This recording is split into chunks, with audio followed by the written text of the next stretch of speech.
Good morning. Today's reading will be Psalm chapter 19, verse 7 to 14. If you want to follow along, it's going to be on page 659 on your Bible. The law of the Lord is perfect. He gives us new life. His teaching lasts forever, and they give wisdom to ordinary. The Lord's instruction is right. It makes our heart glad. His commands shine brightly, and they give us light. Worshipping the Lord is sacred. He will always be worshipped.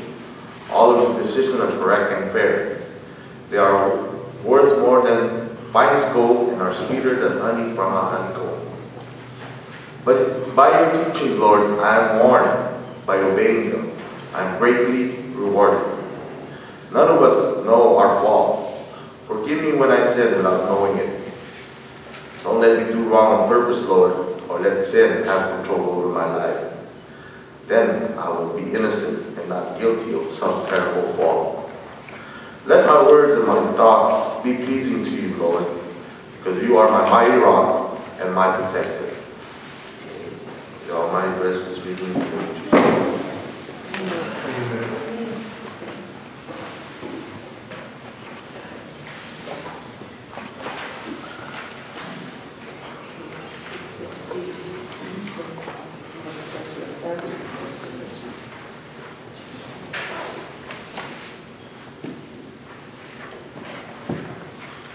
When I first started college, we had a list, excuse me, of 100 thou shalt nots. This is before I became a person of faith. And my idea of rules and regulations are things that are written by a bunch of old fuddy-duddies that just don't want anybody to have any fun. So I proceeded to break each and every one of them. Now, not in the way that some people would figure out, but I did. I think that the first thing on the list was, you shall not cook in your room. I didn't have a room that had a stove in it or anything. So I thought, how can I break that one? So what I did is I took 2 bricks and an iron, turned it on, set it up, turned it this way, flat, and then proceeded to pop popcorn, which works very well. It does, I'm not kidding. And the other rule, the biggie, is no boys in your room, right? Well, I found this poor guy who probably thought he was going to have a wonderful time.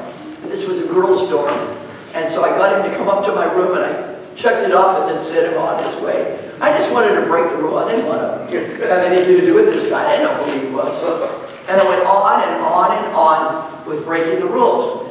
Now I had 100 of them to go. I mean, 100 rules altogether. And so I thought, oh gee, this is going to be a lot of fun. And then, when I did become a believer, I started realizing, especially the laws, most of them, that God had given to the people were actually for their own good.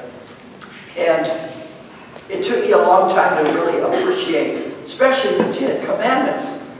And it's too bad that a lot of people have memorized them in that old English because it doesn't make sense.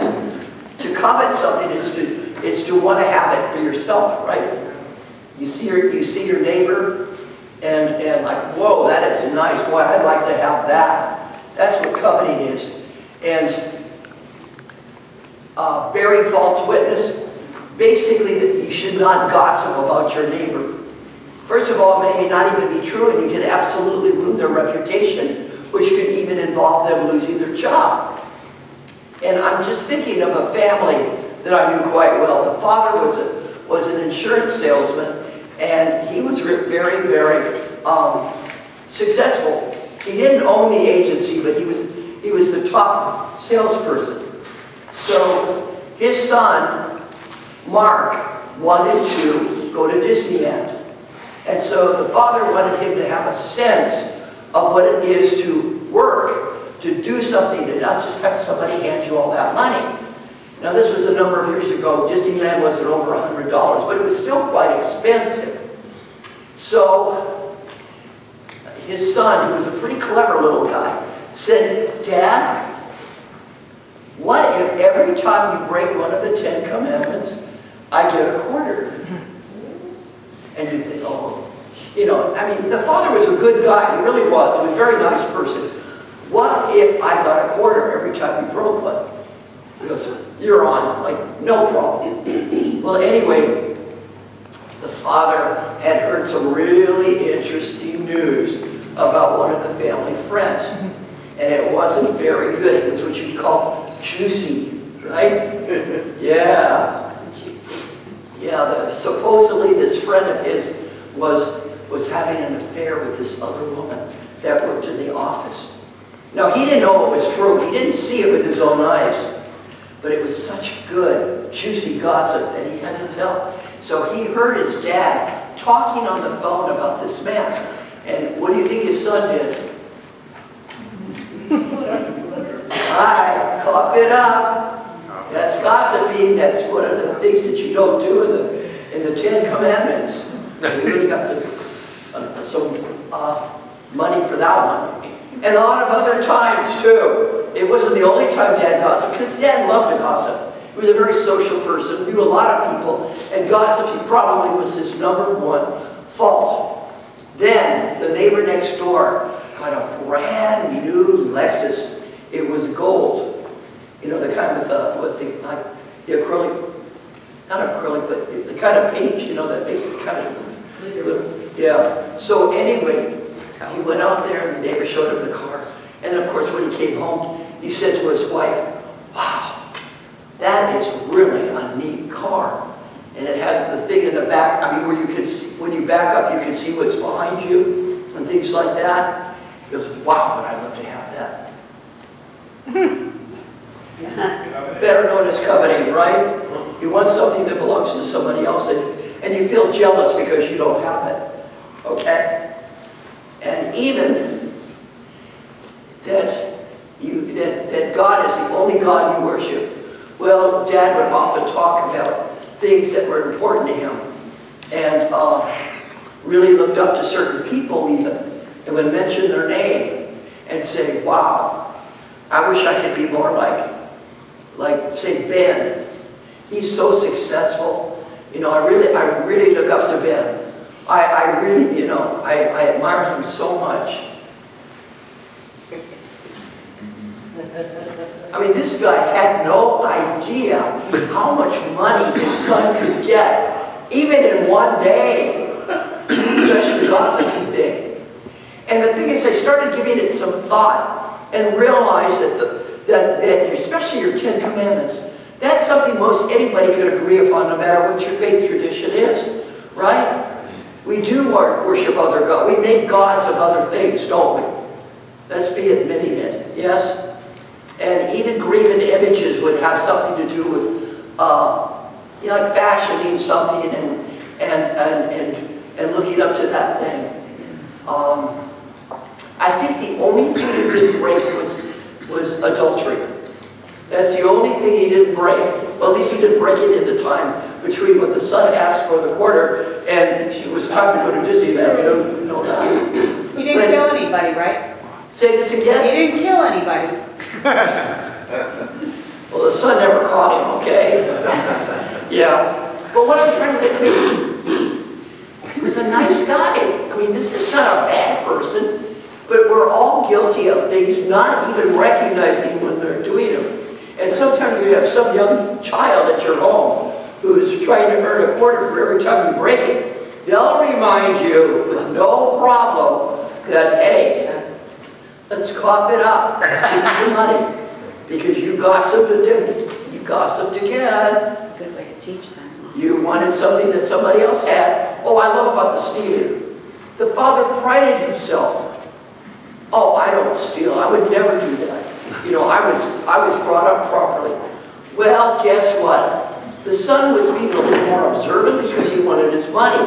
And he realized that Dad had some pens at home that had the company name on it. The kind they pass out to the customers. Now, this isn't a lot of money, but still, he did not own the agency. He did not pay for those pens, right? He just, you know, they're there, right? So he just took them home. That's stealing. stealing, people. It is, just because it's a pen, you know. It's like people lifting pens from the church. We ordered pens. It was quite a while ago. Do we have any of those pens? What do you have? The bag? Where it says? There. But look how hard I had to look for them. No, there's two here. Two there. Good. I'm proud of you. Most of them are here. Not in the front they are. That's what the kids say. Yeah. Good. Let's just say we have a lot of pen lifters, all right? So he got his deck on that one. No, he didn't go and steal money. He didn't steal food. He didn't, you know, anything big. It was just like, oh, that's just a pen, right? That's stealing. But you brought it back. Yeah, we have some different kinds of pens up there. But not when we all put them out. We had one for every single slot there. And some of them are gone. So, I'm not really trying to make light of this, but what I'm trying to say is that those laws that God gave us are for a reason, you know. And if you follow them, you actually will have a better life. Especially if the other folks around you also follow them, right? You have to have more than one person doing it. But the thing is, there are rules for a reason. There are secular rules, like stopping at a stop sign. It's there for a reason. Nobody's trying to be an old meanie. They're trying to keep people safe, right? And there comes Gene. There he is. So anyway, they are there for a reason. And I hope that you'll make pretend that you're the little kid, and every time you lift up a pen, or what somebody's cars are big ones, or sometimes don't always honor God and put God first, that you'll think about it. Think about it, that you're going to have to pay up a quarter. And think about it. And your life really will be so much